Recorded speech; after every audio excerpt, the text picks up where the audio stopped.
মৰিয়া যুৱ ছাত্ৰ সন্থাৰ শিৱসাগৰ জিলা সমিতিখনৰ লগত আৰু এখন উপ-সমিতি গঠন কৰি সাংগঠনিক শক্তি বৃদ্ধি শক্তিশালী কৰিবৰ বাবে কেন্দ্ৰীয় সমিতিয়ে সিদ্ধান্ত লয়। সেয়েহে আজি উপ-সমিতিখনত থকা বিষয়ববীয়াসকলৰ লগত মত বিনিময় কৰোঁগে বলকচোন।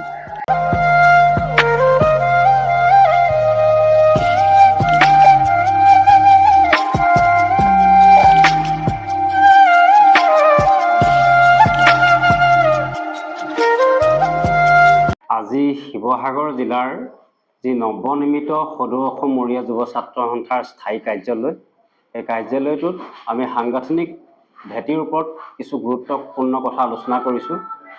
ইতিমধ্যে প্ৰায় এই অনুষ্ঠানটোত আজি সন্ধিয়া 6 বজাৰ পৰা অনুষ্ঠানটো আছিল।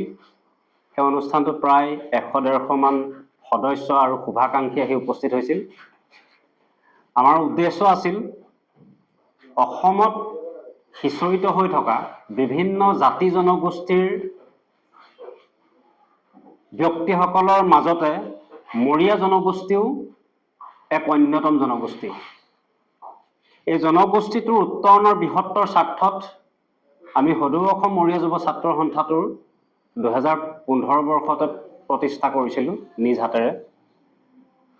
ইতিমধ্যে অসমৰ বিভিন্ন প্ৰান্তত সিঁচৰিত হৈ থকা মৰিয়া জনগোষ্ঠীটোৰ সৰ্বাধিক মৰিয়া মানুহ শিৱসাগৰ জিলাত সিঁচৰিত হৈ আছে।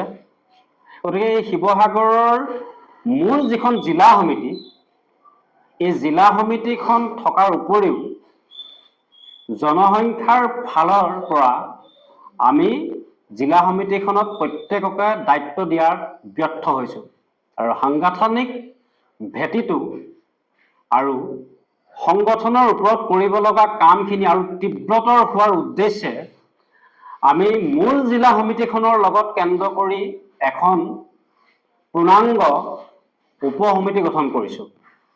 উঠি অহা নৱপ্ৰজন্মৰ ছাত্ৰসকলৰ মাজত, যুৱ আৰু ছাত্ৰসকলৰ মাজত আমাৰ আগন্তুক কৰণীয় কাম কি আৰু জনগোষ্ঠীটোৰ উত্তৰণৰ ক্ষেত্ৰত আমি কি কি কৰিব লগা আছে, ইয়াৰ বিষয়ে আমি এখন সবল আৰু সুন্দৰ শিৱসাগৰ জিলা সমিতিৰ উপ-সমিতি গঠন কৰিছোঁ। এই উদ্দেশ্যে আমি নৱনিৰ্মিত ক্লাবটোৰ ভিতৰত আমি আলোচনা কৰিছোঁ আৰু গঠন হৈছে ইতিমধ্যে। আগন্তুক দিনত ইয়াক কাৰ্যকৰী হোৱাৰ ব্যৱস্থা আমি কৰিম আৰু লগতে মৰিয়া জনগোষ্ঠীৰ আৰু এই অঞ্চলটোৰ যিসকল ছাত্ৰ ছাত্ৰীয়ে সুখ্যাতিৰে মেট্ৰিক আৰু হায়াৰ ছেকেণ্ডেৰীত উত্তীৰ্ণ হৈছে, তেওঁলোকৰ ওপৰত এক সম্বৰ্ধনা অনুষ্ঠান আয়োজন কৰা হ'ব। ইতিমধ্যে এই বিষয়ে আমাৰ লগত শিৱসাগৰ জিলাৰ সন্মানীয় জিলা সভাপতি ফাৰুক আহমেদ আছে। ফাৰুক আহমেদক ইয়াৰ ওপৰত ক'বৰ কাৰণে মই অনুৰোধ জনালোঁ। গতিকে মই এটাই আহ্বান জনাওঁ যে মৰিয়া ছাত্ৰ সন্থা বৰ্তমান আছে আৰু অনাদিকাললৈকে মৰিয়া ছাত্ৰ সন্থা থাকিব। কিন্তু এতিয়া যিখন উপ-সমিতি গঠন হ'ল, এই উপ-সমিতিখনৰ কাম কাজক যাতে আমি সম্পূৰ্ণভাৱে সহযোগিতা আগুৱাই নিব পাৰোঁ, জাতিৰ স্বাৰ্থত, বৃহত্তৰ জাতিটোৰ স্বাৰ্থত যাতে সৰ্বতোপ্ৰকাৰে যাতে প্ৰতিটো ক্ষেত্ৰতে যাতে জাতিৰ সংকটৰ সময়ত এই মৰিয়া যুৱ ছাত্ৰ সন্থা জিলা সমিতিয়ে হওক বা এতিয়া নতুনকৈ গঠন হোৱা উপ-সমিতিয়ে হওক বা কেন্দ্ৰীয় কমিটিয়ে হওক, অসমৰ বিভিন্ন প্ৰান্তত থকা জিলা সমিতি, আঞ্চলিক সমিতিকে ধৰি আমি যাতে প্ৰতিটো সংকটৰ সময়ত যাতে জাতিৰ সংকটৰ সময়ত আগবাঢ়ি যাব পাৰোঁ, তাৰ উদ্দেশ্যে এই কৰা হ'ল। মৰিয়া ছাত্ৰ সন্থাই কোনো দিন কোনো কাৰণত অসমৰ অখণ্ডতা ভৌগোলিক সেই ওপৰত কোনোদিন আঘাত অনা কাম কৰাও নাই আৰু ভৱিষ্যতৰ দিনতো নকৰে।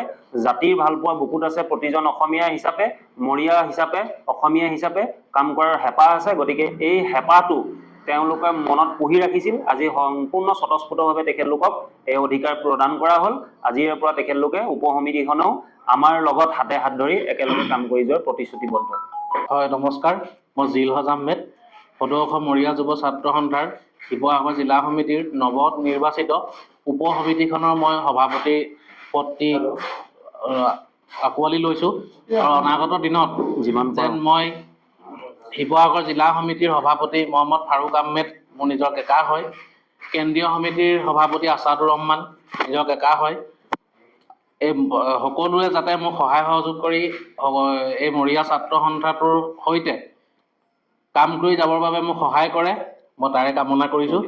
মই সদৌ অসম মহিলা যুৱ ছাত্ৰ সন্থাৰ কেন্দ্ৰীয় কাৰ্যালয় সম্পাদক হিচাপে আজি গঠিত হোৱা নৱনিৰ্মিত উপ সমিতিখনৰ সমূহ কৰ্মকৰ্তা সভাপতি সম্পাদককে ধৰি সমূহ কৰ্মকৰ্তাকে মই কেন্দ্ৰীয় সমিতিৰ পিনৰ পৰা অভিনন্দন জ্ঞাপন কৰিছোঁ। উৎসাহেৰে আমাৰ জাতিটোৰ স্বাৰ্থে কাম কৰি আগুৱাই লৈ যাবৰ বাবে তেওঁলোকক আহ্বান জনাইছোঁ। নমস্কাৰ, মই সদৌ অসম মহিলা যুৱ ছাত্ৰ সন্থাৰ শিৱসাগৰ জিলা সমিতিৰ শিক্ষা সম্পাদক। মই আজি যি শিৱসাগৰ জিলা সমিতিৰ নৱনিৰ্মিত এখন উপ সমিতি গঠন কৰা হৈছে, উপ সমিতিখনৰ সমূহ কৰ্মকৰ্তালৈ মোৰ ফালৰ পৰা অশেষ ধন্যবাদ আৰু কৃতজ্ঞতা জ্ঞাপন কৰিলোঁ। আৰু তেখেতসকলে অনাগত দিনত সুন্দৰভাৱে কাম কৰি যাবৰ কাৰণে মই তেখেতসকলক মোৰ ফালৰ পৰা অভিনন্দন জনালোঁ। ধন্যবাদ। জয় অসম।